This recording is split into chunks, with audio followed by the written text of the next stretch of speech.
Bienvenue dans la matrescence, vous écoutez l'épisode 125 de la saison 5. La matrescence, ça te dit quelque chose, ce mot ? Allez, pour faire court, c'est la contraction des mots maternité et adolescence pour expliquer la naissance d'une mère, no big deal. Depuis 4 ans maintenant, ce podcast s'intéresse aux bouleversements majeurs que peuvent vivre les femmes à leur entrée dans la parentalité. Et tu sais quoi ? La patrescence, ça existe aussi. Donc ce podcast s'adresse à tous les parents, ou non d'ailleurs, qui veulent cheminer ensemble vers un monde meilleur et plus accueillant pour leur enfant. Oui, parce qu'ici, on parle aussi éducation et j'assume complètement aborder des thèmes dits d'éducation bienveillante ou respectueuse.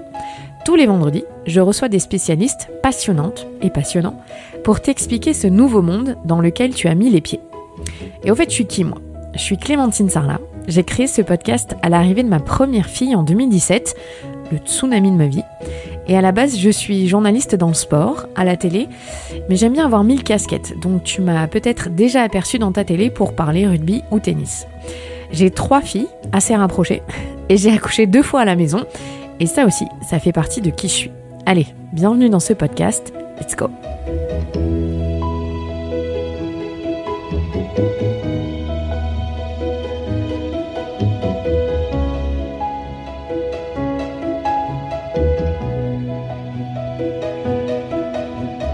Aujourd'hui, j'ai envie de vous parler de ma relation avec le reparentage et de ce que j'ai mis en place chez moi pour continuer mon travail thérapeutique.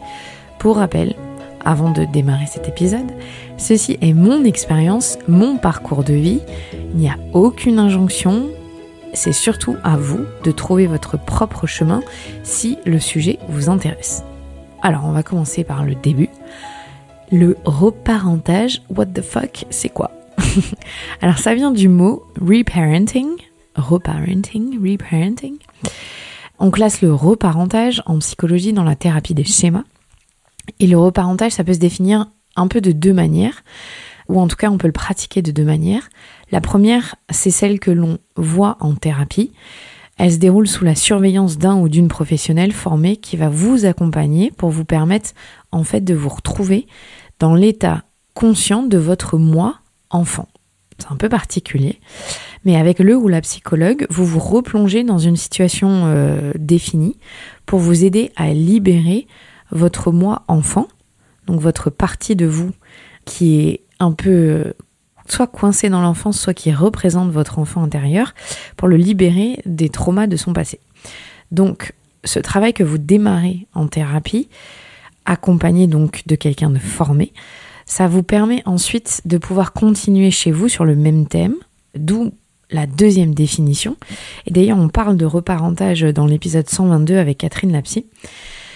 Moi, j'ai fait cette première partie de reparentage avec ma psy, où après une séance de MDR, pendant une séance de MDR, on est arrivé au final à un point qui coinçait, où il m'a fallu du reparentage, où elle m'a mise dans une position de la petite fille qui était bloquée dans une situation et où elle me demandait d'agir et de dire quelque chose à une personne qui, pas qui m'avait fait du mal, mais avec qui il y avait une grosse incompréhension et j'en étais incapable. Et c'est vraiment bizarre, cette expérience, de se remettre dans une situation où on est nous adultes, mais on raisonne encore sur les mécanismes de notre enfance.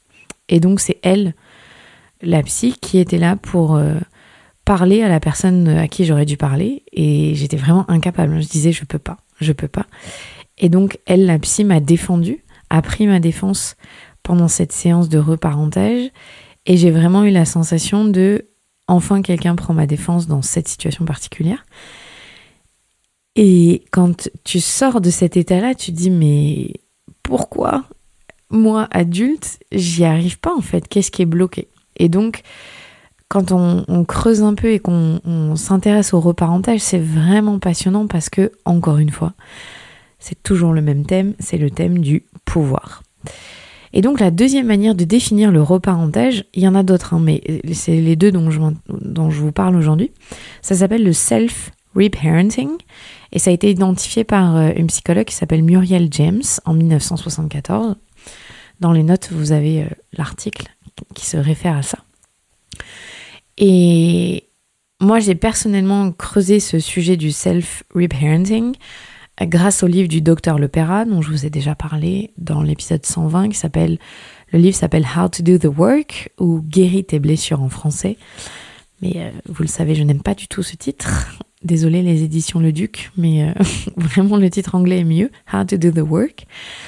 Et donc elle explique dans un chapitre que le reparentage, c'est le fait de nous donner ce que nous n'avons pas pu recevoir en tant qu'enfants. Donc en fait, il faut vraiment imaginer que vous avez plusieurs parties à l'intérieur de vous, dont une qui est une partie adulte, celle qui prend vos décisions raisonnées, celle qui sait vous protéger.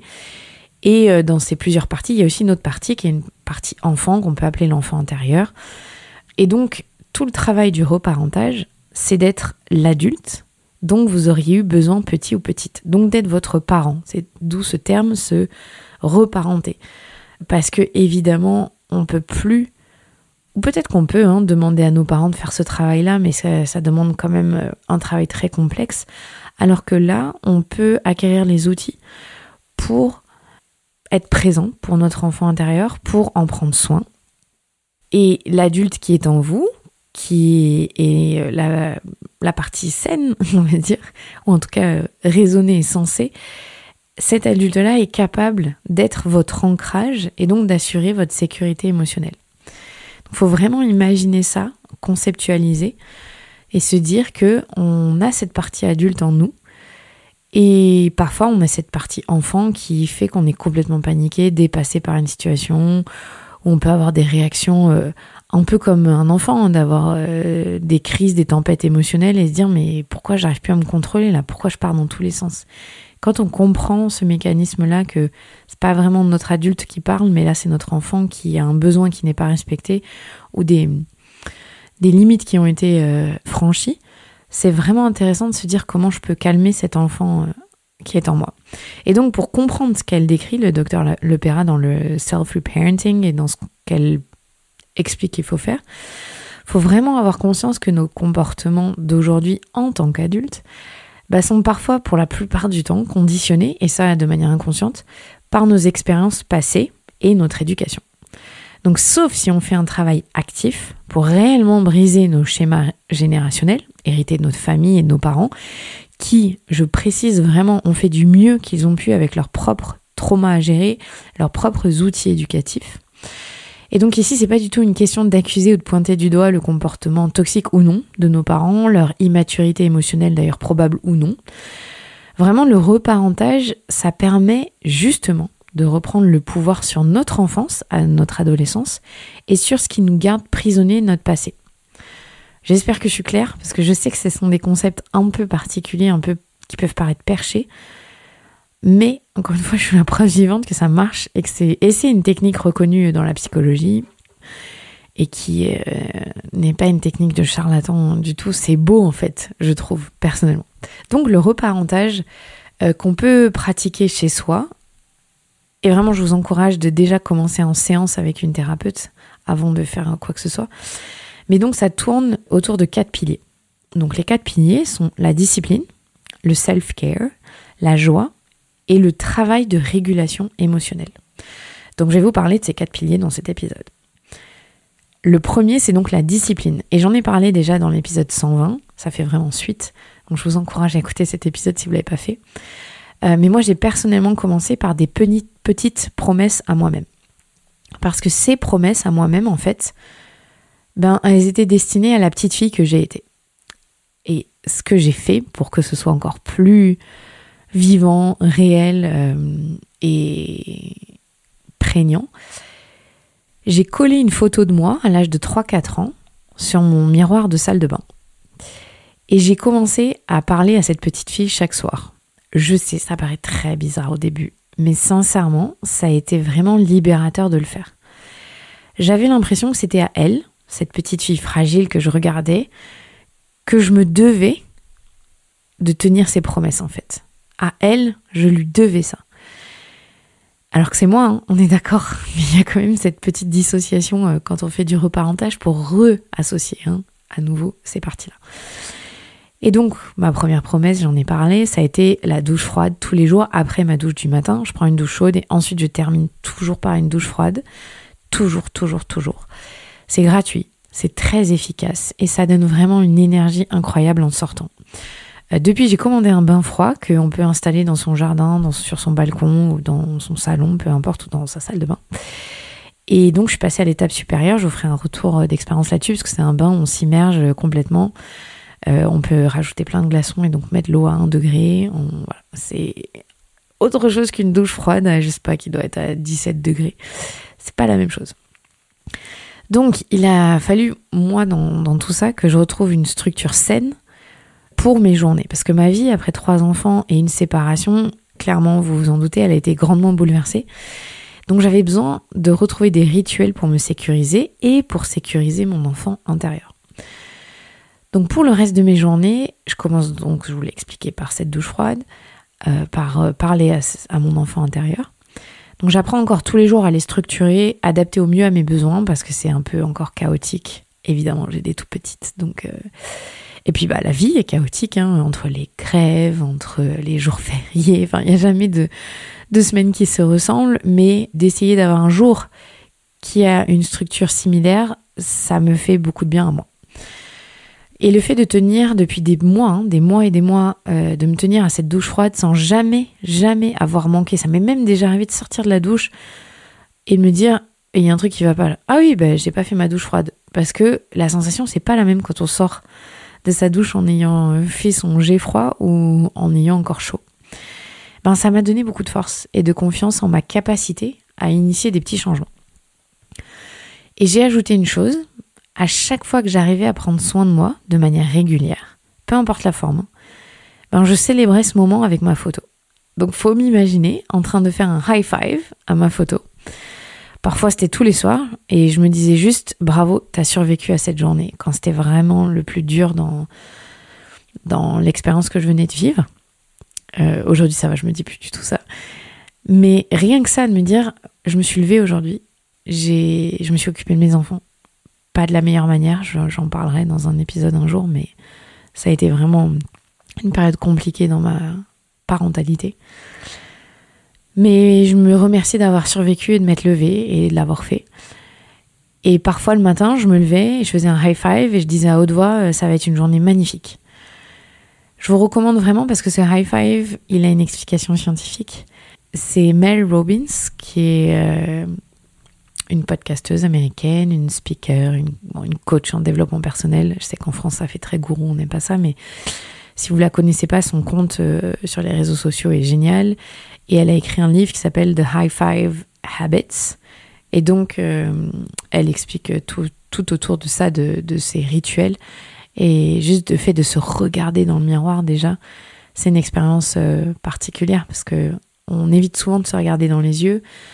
Surtout si on est habité par la honte, s'il y a des choses avec lesquelles on n'est pas à l'aise. C'est jamais simple, c'est pas pour rien qu'il y a cette expression, moi je peux au moins me regarder en face ou me regarder dans le miroir. Il y a une réalité à ça, quand on est bien avec soi-même, on peut se regarder, s'apprécier, se remercier, avoir de la bienveillance. Quand on se supporte pas ou quand on n'arrive pas à se pardonner des choses, c'est beaucoup plus complexe. Donc s'entraîner à se regarder, à se dire des choses gentilles, parfois, c'est plus facile de le faire quand il y a la photo de soi enfant parce qu'on est plus indulgent avec un tout petit enfant. Ensuite, je me suis fait une autre promesse. C'était de sortir de ma zone de confort et d'aller m'inscrire à une activité seule où je ne connaissais personne.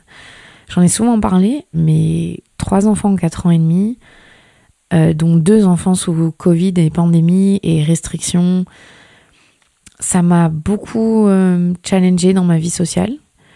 La matrescence déjà m'a challengée dans ma vie sociale, c'est-à-dire pas le podcast, mais vraiment l'expérience de devenir mère, m'a fait beaucoup me refermer sur moi-même et mes enfants. Je l'assume complètement et c'était une période de ma vie. Mais si on ajoute à ça une pandémie mondiale, des enfermements, des confinements, ça a été très compliqué de ressortir à nouveau et de me mélanger à nouveau au monde. Et donc, j'ai voulu prendre l'expérience douloureuse donc, de cette séparation, de me dire ça va être une opportunité. Et donc ça m'amène au deuxième pilier du reparentage. Là c'est le self-care. Et donc le self-care, bon, c'est une notion très controversée, moi je pense essentielle, mais on y inclut plein de choses et je pense que chacun a sa définition. Donc moi, je suis allée à des cours de yoga où il n'y avait aucune de mes connaissances, parce qu'il y a un cours où je vais très souvent qui est dirigé par une de mes très chères amies, Clarisse, et où il y a une de mes meilleures amies, tout ça. Donc voilà, je suis bien, je rigole. Enfin d'ailleurs, je fous un peu le bordel en cours. Je suis pas très disciplinée. Alors que d'aller à un cours de yoga où tu connais personne, tu connais pas la prof, c'est déjà un peu plus dur. Et ensuite, grâce à Alison Cavaillé, que vous connaissez sûrement si vous écoutez mon podcast, qui est la fondatrice de Tagine Banane, qui m'a emmenée à ma première séance de spinning. Vous savez, c'est les classes de vélo d'intérieur. J'avais jamais fait ça. J'ai continué. En fait, moi, ce que je fais, et là, clairement, c'est pas gratuit et il faut avoir les moyens, c'est que j'achète 5 ou 10 séances en avance, comme ça, je me sens obligée d'y aller. Parce que je les utilise et je vois combien il m'en reste. Donc, je me suis racheté des classes et j'y vais seule, en connaissant personne, en me mettant dans un coin. Alors, le spinning, c'est plus simple parce que c'est des classes dans le noir, voilà, personne te vient de parler, clairement, t'es dans le dur. Et le yoga, j'ai rencontré à nouveau une amie que j'avais pas vue depuis très longtemps, donc c'était sympa. Voilà, ça m'a permis de refaire des petits liens. Et puis, moi, j'habite à 5 km en dehors de Bordeaux, donc j'habite pas en centre-ville du tout, j'habite dans une autre ville en périphérie. Et donc, de venir à chaque fois en vélo à Bordeaux, ça me permet de voir la vie, en fait, de revoir du monde. Et j'adore, ça me fait trop du bien. C'est quelque chose dont j'avais perdu l'habitude. Je vais jamais me caler dans un café, je vais pas travailler dans un coworking. Il faut que je commence à faire ça d'ailleurs. C'est une promesse pour moi, mais à la rentrée. Parce que quand on travaille à la maison, on s'isole quand même très très vite et on est vite à tourner autour de ses enfants et à plus avoir sa vie d'adulte. Et donc ce self-care où je me suis dit, il faut que je m'inscrive, je sorte de ma zone de confort et que je m'inscrive à une classe seule, c'est parce que j'ai lu le livre, oui je sais, j'ai lu 10 000 livres, mais j'ai besoin. Le livre qui s'appelle 8 Rules of Love, il va sortir en français dans quelques temps. Il est en précommande. De Jay Shetty, je vous ai déjà parlé de son podcast On Purpose, que j'adore écouter. C'est un ancien moine bouddhiste qui est un podcasteur anglais qui vit à Los Angeles et qui a un super podcast sur l'amour, les relations personnelles. Et donc, je me suis lancée parce que ça faisait partie des choses qu'il disait de faire pour se retrouver un peu. Et ça faisait vraiment longtemps que j'avais pas osé faire ça. Et donc, on parlait de structure juste avant. Et moi, ce que je fais par rapport à ça au sport, parce que j'en fais en dehors chez moi, mais pour me sortir de chez moi, tous les dimanches, je réserve 2 cours, un de yoga et un de vélo d'intérieur. Et comme ça, ils sont bookés en avance et ensuite, je peux ajuster ma semaine et mon emploi du temps sans me dérober. Vraiment, c'est important. C'est un truc que je fais et je ne m'y déroge pas. Donc, c'est une petite astuce si jamais vous avez besoin. Donc, le self-care, pour moi, ça passe par le sport. Je vais au yin yoga. Je parle de ça parce que le yin yoga, c'est un yoga très particulier. C'est un yoga très lent. Il n'y a pas de performance physique. Par contre, il y a une grosse performance mentale. On reste entre 3 et 5 minutes par posture, donc on n'en fait pas des masses sur 1 heure. Mais c'est extrêmement inconfortable. Et ça illustre très bien le mantra que j'ai depuis un petit moment, le confort dans l'inconfort. Et j'ai, moi, personnellement besoin de ce temps pour moi, pour me calmer, pour me recentrer, pour calmer mon mental. C'est un des bienfaits du yin yoga. Donc, si vous êtes comme moi, ou vous partez dans tous les sens, ou votre mental s'arrête jamais, ou vous êtes très speed, vous êtes plutôt très yang, en fait, du coup, allez au yin yoga. Allez au vinyasa, au ashtanga, tout ça, si vous avez besoin. Mais allez aussi en yin yoga. Parce que c'est un challenge, je vous le dis. Moi, par exemple, j'ai beaucoup de mal avec les ouvertures de hanches et ça commence à aller mieux. Mais c'est aussi, on dit que les ouvertures de hanches, c'est là où on garde toutes les émotions, toutes les tensions, donc ça a un sens. Mais vraiment, il y a des hommes dans ce cours de yin yoga et je vous vois à quel point ils galèrent les hommes parce qu'ils n'ont pas l'habitude de rester dans des postures comme ça. La souplesse elle est un peu moins évidente chez eux. Et on sort de là, on est vidé, mais on est bien. On est vraiment bien. Donc du côté du sport, il y a évidemment aussi tous les trajets quotidiens que je fais en vélo. Je fais à peu près 10 km par jour. C'est pas énorme non plus, mais c'est toujours 10 km par jour. Hein. Sur une semaine, on est bien à 70 bornes. Donc sur un mois, c'est pas trop mal. Attendez, j'essaie de calculer. Ça fait 280 km à peu près. Donc ouais, en moyenne entre 250 et 300 bornes par mois. c'est des trajets que j'aurais fait en voiture avant, en vrai. Donc rien que ça déjà. Et c'est un moment où souvent, d'ailleurs, je fais exprès de pas écouter de podcast, de pas écouter de musique, mais vraiment d'être sur mon vélo et de juste être là, quoi. Et donc, c'est non négociable. Et je peux vous dire que mes enfants ont vraiment pris l'habitude. Donc, je sais signer le signe de vélo. Donc, June, quand elle me voit faire ce signe, elle est comme une ouf. Si elles se battent pour savoir qui va où, voilà, c'est tous les matins, on a un calendrier à la maison, on colle un post-it, enfin une photo, c'est soit la voiture, soit le vélo. Je pense que la voiture, on l'a jamais utilisée. On met le vélo tous les matins, même s'il pleut. Et pour aller à l'école et à la crèche. Donc c'est devenu un rituel et je suis contente d'avoir initié ça parce que c'était il y a 1 an que j'ai lancé le challenge de 75 jours pour bouger.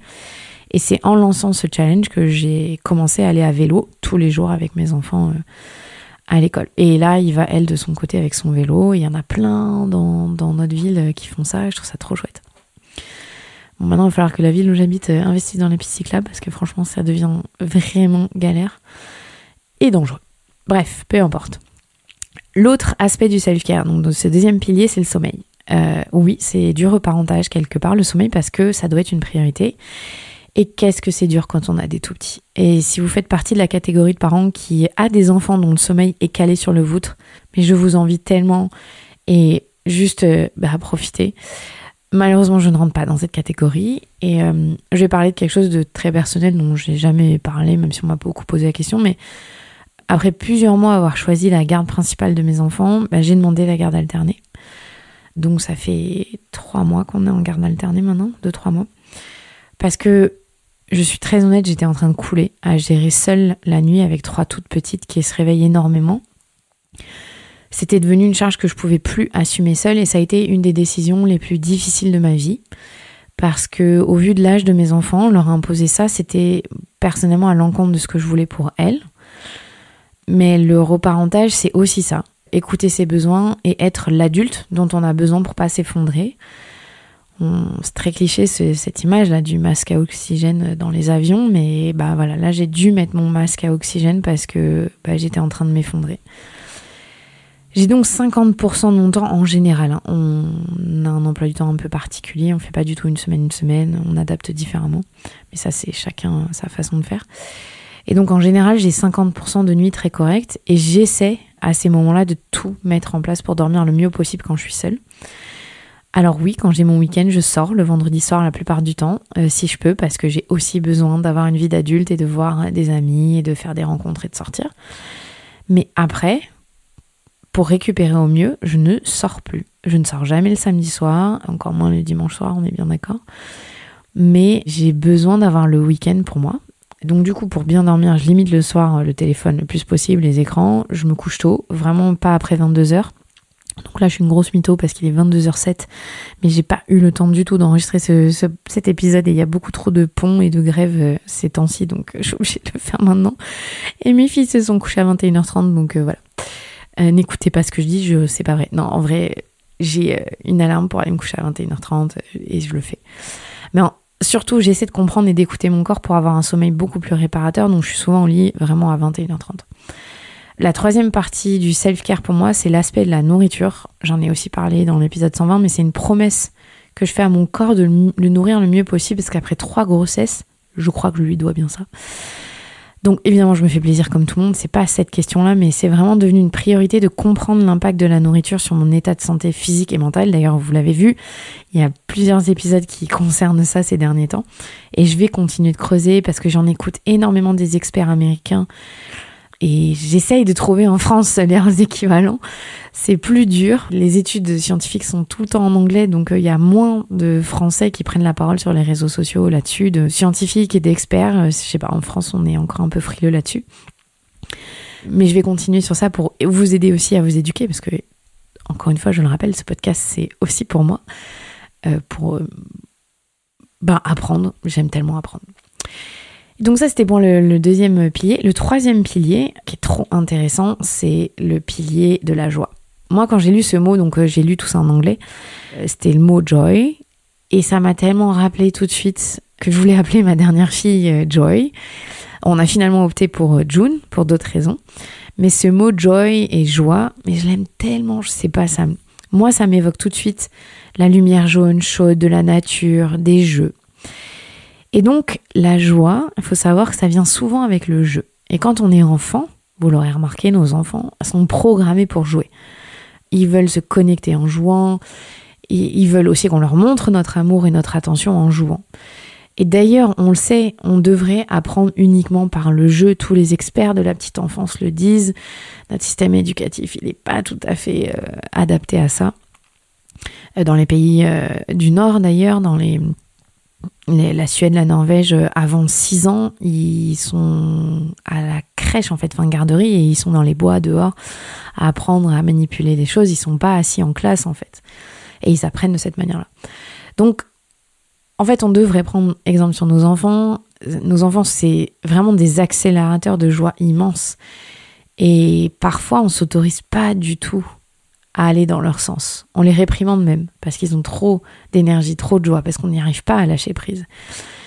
Et profitez de ce podcast pour vous poser la question, quand est-ce que c'est la dernière fois où vous avez vraiment joué avec vos enfants et même avec vos amis ? Parce que je suis la première, j'ai 3 enfants, c'est fatigant, il y a un quotidien, il y a une logistique, il y a de la charge mentale, mais je sais que quand je prends le temps de m'arrêter et de jouer avec elle, que ce soit à cache-cache, à chat, à faire des guillis, à sauter, à courir, à jouer avec de l'eau, la relation tout de suite elle est différente. Et donc moi je mets un point d'honneur maintenant à jouer avec mes filles, surtout lorsqu'elles rentrent de chez leur papa, parce que ça facilite la transition. Donc on chante, on joue, on danse, mais en tout cas on a un temps de connexion qui leur convient et qui me permet aussi à moi de me recentrer sur mon enfant intérieur. En fait, j'utilise leur jeu pour moi. Et donc aussi posez-vous la question, quand est-ce que c'est la dernière fois que vous avez joué avec vos amis ? Jouer à des jeux de société. Il y a des jeux de société formidables pour ça. Jouer, quand moi j'emmène mes enfants, je les emmène au parc, j'en sais rien, des trucs Youpi Park, ou on a un parc en Gironde qui s'appelle le parc de la Coccinelle, qui est vraiment génial pour les enfants. J'adore ça, j'adore ces parcs-là, je me sens, comme une enfant, et je m'autorise à ça. Et donc je voudrais faire un petit point là-dessus, parce que de ce que j'ai compris à travers toutes mes lectures, c'est que quand notre système nerveux est en mode flight, fight or fawn, donc je sais plus trop les mots en français, je suis désolée comme j'ai lu tous ces livres-là en anglais, mais flight c'est la fuite, fight c'est je rentre dans le combat, et fawn c'est je freeze, je suis désolée, j'ai l'impression d'être... j'ai le cliché des meufs qui savent plus parler français, mais qui, en gros quand on est sidéré, quoi. Et donc, dans ces modes-là, on est toujours en fait comme si on percevait un danger. Et donc à ce moment-là, quand notre système nerveux est configuré en perception d'un danger, la dernière chose que notre corps et notre cerveau veut, c'est jouer. Donc pour pouvoir lâcher prise, pour arriver à lâcher prise, à jouer et retrouver de la joie, en fait il faut faire baisser son niveau d'anxiété et donc revenir en état de sérénité et donc remettre son système nerveux à plat. Et ça, j'en ai parlé un peu dans l'épisode 120 quand même, comment arriver à faire ça. Il y a plein de petites techniques, mais la respiration, la méditation, la douche froide, tout ce genre de choses, ça aide, la nutrition, prendre soin de soi, la nature, la connexion à la nature. Vraiment, en fait, c'est comme ça qu'on va réussir à faire baisser son niveau d'anxiété et aussi parfois les médicaments, l'accompagnement médicamenteux, vraiment. Mais donc, une fois qu'on est serein, en fait, on peut jouer. On peut vraiment jouer. Et je me suis toujours demandé pourquoi les colonies de vacances, ça a resté dans mes souvenirs un des meilleurs moments de ma vie. En fait, j'ai passé tous mes mois de juillet depuis l'âge de 8 ans jusqu'à mes 18 ans en colo. Vraiment le mois de juillet entier, donc 1 mois. Et ensuite, moi, j'ai passé le BAFA à 17 ans et jusqu'à mes 22 ans, je passais toutes mes vacances scolaires, donc toutes les petites, les grandes, même 2 mois en été. J'étais pas barmaid ou serveuse chez McDo, je faisais des colos. Ça paye pas très bien, c'est vrai, mais... quand je dis que c'est mes meilleurs souvenirs, c'est réel. Donc j'étais animatrice. Et d'ailleurs c'est très drôle parce qu'il y a très peu de temps, il y a quelqu'un une enfant que j'ai eue en colo m'a dit qu'elle écoutait mon podcast et c'est très bizarre de me dire que j'ai eu une petite fille qui aujourd'hui est maman et écoute mon podcast. Bref, on appelle ça full circle. Et donc la colo, ça fait vraiment partie de ma vie. Et quand on prend le prisme du reparentage et à la lecture de ça, je me dis que ça a beaucoup de sens. La colo, c'est quoi ? C'est du jeu, le matin, le midi, le soir, l'après-midi. c'est de la nature en permanence. Ce sont les autres, la vie en groupe. On a vraiment besoin de cette connexion, cette sensation de communauté. C'est 0 écran. C'est une vie qui est structurée et rythmée par des temps très précis. Et donc ça englobe à peu près tout ce dont je parle dans les piliers. Évidemment, il y a énormément de joie en colo. Qu'est-ce qu'on rigole en colo, mais qu'est-ce qu'on rigole, que ce soit entre animateurs ou avec les enfants. Les amis que je me suis fait en colo, c'est des amis pour la vie en fait. C'est des gens avec qui j'ai partagé des choses incroyables. Et donc l'autre partie de la joie dans ma vie, c'est pas que le jeu, et ben c'est aussi mon podcast. Parce qu'avec ce métier, j'ai la sensation de faire ma part pour améliorer le monde, d'aider et d'avoir un but. Et cette connexion que j'ai à vous, et souvent vous me dites je te tutoie ou je t'appelle Clem parce que j'ai l'impression que je te connais tellement vu que tu me parles dans mon oreille. Et c'est vrai qu'il y a une intimité qui se crée avec le podcast, c'est clair et net. Je raconte quand même aussi beaucoup de ma vie, même si sachez très clairement que je raconte ce que j'ai envie et que je sais limiter aux choses qui sont ok avec moi. Vous ne savez pas tout de ma vie, heureusement. Et donc cette connexion à vous, au monde, ça me remplit de joie au quotidien parce que je sais que mon travail a un impact. Parce que déjà vous me le dites dès que vous me croisez, parce que je reçois des messages. Donc merci vraiment déjà d'être au rendez-vous et d'écouter et de le partager en permanence. Parce qu'en fait vous participez à ça, quoi, à faire en sorte que je sois remplie de joie et que je sois heureuse. Je trouve aussi moi de la joie dans le fait d'être sur scène à animer des soirées, des événements ou quand je couvre des grands événements de sport parce qu'il y a une espèce d'union, de communion. C'est pour ça le sport, c'est si vous êtes jamais allé dans un stade voir un moment de sport, faites-le une fois dans votre vie, c'est incroyable ce moment-là, c'est quand même incroyable. Il y a une vibration, il y a quelque chose de particulier. Donc ça fait partie de ma définition de la joie. Donc je vous invite à essayer de comprendre ce que c'est votre définition de la joie et dans quelle mesure vous jouez ou non dans votre vie et comment vous pouvez remédier à ça. Et il y a évidemment la dernière partie, c'est quand je vois mes amis. Et c'est vraiment une des pièces de mon puzzle qui m'avait manqué pendant des années après avoir eu mes filles. Je m'étais beaucoup coupée de mes amis pour plein de raisons qui me sont propres. Et aujourd'hui, j'ai retrouvé cette partie de moi-même. Et waouh, la sororité, c'est beau quand même. C'est beau d'avoir un groupe d'amis, c'est beau d'avoir des femmes sur qui on peut compter, avec qui on partage des choses. Qu'on soit d'accord, pas d'accord, je sais pas. C'est juste quelque chose de spécial et il faut le cultiver. Et donc la dernière partie des 4 piliers, qui je pense est l'atout numéro 1 de tout parent et devrait être enseigné à l'école, à l'université, au lycée, peu importe partout. Clairement, je sais que vous, si vous écoutez ce podcast, vous l'enseignerez à vos enfants. Et donc c'est la régulation émotionnelle. C'est vraiment quelque chose que j'avais pas compris avant d'être mère et aujourd'hui je le regrette pas parce que la vie est comme ça, mais qu'est-ce que j'aurais aimé faire ce travail de régulation émotionnelle avant d'avoir des enfants, de travailler sur moi, sur l'enfant intérieur, sur mes traumas, sur ce reparentage que j'aurais pu faire avant. Et je le dis parce que je sais que j'ai quand même un gros pourcentage, pas un gros, mais je crois que ça a entre 5 et 10% de personnes qui écoutent qui n'ont pas d'enfants. Donc déjà, je vous trouve incroyable, les gens qui n'ont pas d'enfants et qui écoutent ce podcast. Mais donc vous, ça veut dire si vous avez projet enfant, vous le faites sûrement ce travail-là. Vous êtes déjà en train de vous poser des questions, déjà. Chose que je ne faisais pas. Donc, la régulation émotionnelle, c'est en gros essayer de trouver la façon de se recharger et donc de savoir par quelles activités ça va passer et comment j'arrive à ne pas être déclenchée et pouvoir réagir avec un peu de distance quand mes enfants me rendent ouf. On est tous passés par là. Vous voyez de quoi je parle. Mais bon, pas que mes enfants, en fait. Mon partenaire, ma partenaire. Comment on fait pour pas en permanence surréagir et réagir au quart de tour et donc ne plus être dans la communication, en fait, être juste dans la réaction. Donc je vous ai parlé au début de l'épisode de la photo que j'ai mise sur mon miroir. Donc la Clémentine qui a 4 ans à peu près, qui ressemble aussi beaucoup à ma petite fille Jasmine. Jasmine me ressemble beaucoup. C'est hyper facile pour moi de lui parler parce que j'ai un peu l'impression de voir mon enfant alors que c'est moi. Et donc je parle à cet enfant et je la rassure. Maintenant que j'ai compris le concept de reparentage, à chaque fois que j'ai un immense moment de stress ou d'incertitude, ça arrive de moins en moins, mais j'en ai eu sincèrement beaucoup à gérer depuis ma séparation, et tout de suite, je prends ma voix d'adulte et je lui dis. Et je dis à cette petite fille, même quand je ne l'ai pas en photo en face de moi, mais je visualise cette photo. Et je lui dis, là, tu es en train de paniquer parce que tu te sens abandonnée. C'est rien. je suis là pour te rassurer, il va rien t'arriver, je ne vais pas te laisser, tu es en sécurité, prends ma main. Oui, je dis, c'est très bizarre encore une fois, mais je dis ça comme ça et ça marche. Je vous jure, ça marche.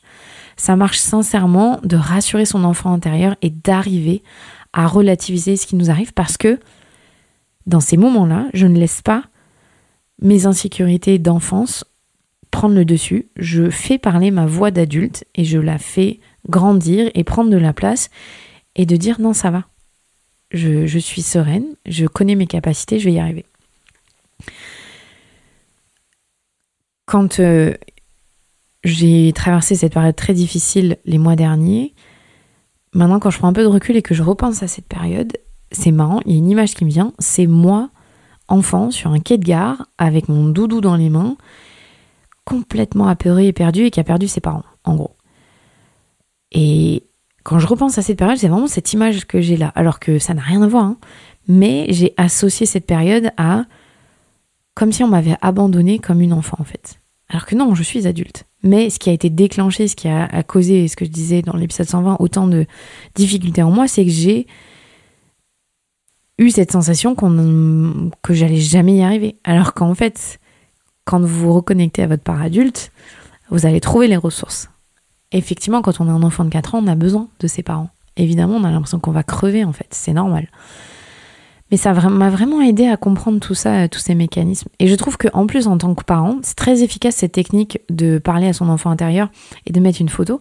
Parce que nous, en tant que parents de tout petit, on est en plein dans cette phase où on essaye de les sécuriser, où on leur parle, ou peut-être le soir, vous leur dites « tu es en sécurité, je suis là ».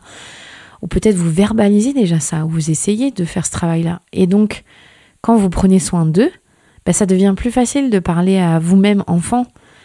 Vous le faites déjà avec d'autres enfants, en fait. Donc c'est un petit tips, une petite technique. Si jamais vous trouvez ça vraiment très bizarre, essayez en vous disant que vous parlez à vos propres enfants.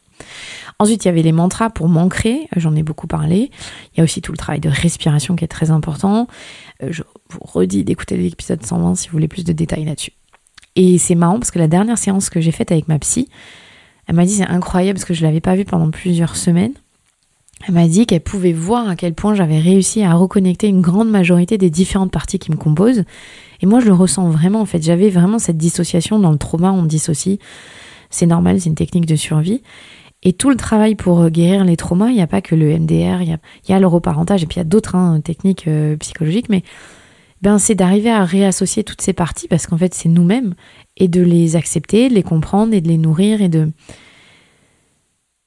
Et c'est pas que d'être la meilleure version de soi-même, de guérir. En fait, on guérit jamais, c'est un travail toute la vie, mais c'est vraiment de se dire, je suis ok avec le fait que parfois je panique, je suis ok avec le fait de me dire que parfois je me sens abandonnée et que j'ai la sensation que je vais pas y arriver, c'est ok.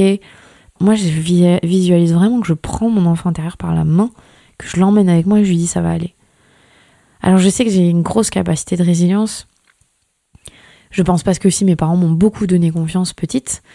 Il y a, comme en toute enfance, il y a des manquements, mais il y a aussi des super choses qui m'ont donné. Et c'est sur ces super choses qui m'ont donné que je peux m'appuyer, en fait, pour pouvoir guérir mon enfant intérieur. Ça qui est marrant. Donc, il y a de tout à apprendre de ses parents et de l'entourage qu'on a eu. Parfois, c'est pas les parents, ça a été quelqu'un qui a été notre mentor ou pas, enfin un coach, une coach, peu importe. Mais si on peut s'appuyer sur des adultes qui ont été nos piliers et prendre exemple sur eux et puiser ce qu'ils nous ont légué, ça peut nous aider. Donc pour finir, on le dit, on est les héritiers et les héritières de notre éducation, du poids de notre histoire générationnelle. Franchement, c'est passionnant quand on s'intéresse un tout petit peu au trauma intergénérationnel. C'est prouvé par la science, en fait, ça se retrouve dans nos gènes. Il ne faut pas oublier que nous sommes des générations qui avons eu des grands-parents qui ont vécu pour ceux qui sont nés en France, qui ont vécu une seconde guerre mondiale. Pour ceux qui ont émigré, ça veut dire que vos parents, vos grands-parents ont sûrement laissé un pays en conflit ou avec des problématiques financières ou de dangers politiques, peu importe. Donc, mais ça c'est des histoires, des traumas qui sont là. Pour la grande majorité, nos parents, nos grands-parents n'ont pas eu l'espace pour parler de tout ça. Donc ça s'est imprégné en eux. Et nous, on est peut-être une des premières générations à autant parler des émotions, à vouloir se sortir de ces schémas-là. Donc il y a beaucoup de choses à faire. Et c'est intéressant de creuser ces histoires générationnelles. Et ça m'a toujours marqué. Là, il n'y a aucune sociologie, aucune stat, aucune étude, aucun fait. Hein. Mais je me suis toujours fait la remarque que j'ai grandi avec des meilleurs amis qui venaient de Belgique. J'ai souvent passé du temps en Belgique avec eux. C'est toujours des amis très très proches, c'est comme des frères et sœurs. Et eux, ils ont une capacité incroyable à la joie. Déjà, ils jouent tout le temps. Mais juste, c'est vraiment le cliché où on dit les Français sont ronchons, sont jamais contents, se plaignent de tout. Et les Belges, ils ont tellement d'humour, de recul. Et je me suis quand même toujours un peu demandé, mais est-ce que... oui, la Belgique a vécu la Seconde Guerre mondiale, mais peut-être pas au point de la France, enfin même c'est sûr. Est-ce que ça joue pas dans l'héritage collectif, dans la vision de la vie? Est-ce que tout ça n'a pas un vrai impact? Donc posez-vous la question de votre histoire personnelle. Est-ce que vous êtes enfant d'immigrés ou non? Est-ce qu'il y a des non-dits? Est-ce qu'il y a eu des guerres? Est-ce qu'il y a eu des choses, des gros traumas dans votre famille? Et qu'est-ce que vous portez quoi comme charge de ces traumas-là? C'est passionnant parce qu'on a encore du pouvoir pour lâcher prise là-dessus, pour se détacher de ça. Là, par contre, il y a de la science sur le trauma intergénérationnel, vraiment. Mais c'était mon petit aparté sur... Et c'est intéressant, par exemple, l'Allemagne, comment ils ont réussi en collectif, le Japon, les nations... tout ça, c'est trop passionnant, je trouve, quand on est dessus. Donc, on a un gros pouvoir sur nous-mêmes, c'est ça qu'il faut se dire, même si on est les héritiers de tout ça. Et en revanche, il faut être prêt à faire ce travail, qui demande beaucoup de disponibilité et du courage. Il n'y a rien de facile dans tout ça, mais vraiment, c'est libérateur au final. Et surtout... je trouve que ce qui est bien dans le reparentage, que c'est un travail qu'on fait au quotidien, qu'on peut faire pour le reste de notre vie sans que ce soit pesant. Et on peut garder en ligne de mire le fait que on peut le faire avec nos enfants aussi. Enfin, ça va être quelque chose qu'on pourra expliquer à nos enfants. Parce que partons du principe que de toute façon, on va merder, que de toute façon, on va les traumatiser, que de toute façon, on ne peut pas combler tous leurs besoins parce qu'on ne vit pas dans des sociétés qui sont faites pour un tas de raisons. Donc, autant se dire qu'il y a des outils après pour les aider et qu'on les connaît. J'espère sincèrement que cet épisode de 42 minutes quand même vous a aidé. Si vous avez les moyens financiers, de temps, de consulter un ou une thérapeute, faites-le. Demandez-leur si ils ou elles font du reparentage. Lancez-vous. Je sais que c'est une question qu'on me pose souvent. Comment tu choisis ton psy ou ta psy? Moi, j'ai vraiment eu de la chance. Je suis tombée sur quelqu'un de merveilleux, mais... moi, ce que je fais toujours, c'est que je vais sur Doctolib et je clique sur le profil du professionnel et je regarde les formations qu'ils ont eues. Nous, à Bordeaux, on a une chance incroyable, c'est qu'on a l'Institut de la parentalité avec le docteur Anne Reynaud, la docteure Anne Reynaud que j'ai souvent interviewée dans le podcast, qui fait une formation sur l'attachement. Donc, quand je vois qu'un ou une psy a une formation à l'Institut de la parentalité, pour moi, c'est direct, ok, c'est bon. Si je sais en plus qu'ils ont fait de l'EMDR, qu'ils sont formés à plein d'autres petites techniques, je sais qu'on va être en phase en fait. Donc vraiment intéressez-vous à ça, à leur formation, n'hésitez pas à appeler, à leur demander, parce que ça peut être utile et correspondre à vos besoins. Merci de m'avoir écouté, n'hésitez pas à partager cet épisode si il vous a plu. N'hésitez pas à laisser des commentaires, maintenant on peut le faire sur Spotify. On peut aussi laisser 5 étoiles, on peut aussi liker, s'abonner, très important. Abonnez-vous au podcast pour recevoir à chaque fois une notification, parce que je commence à être très mauvaise sur les réseaux sociaux. Mais au moins vous recevrez une notification sur votre téléphone qu'un épisode est sorti. Et vous savez quoi? Plus que jamais, prenez soin de vous et à la semaine prochaine.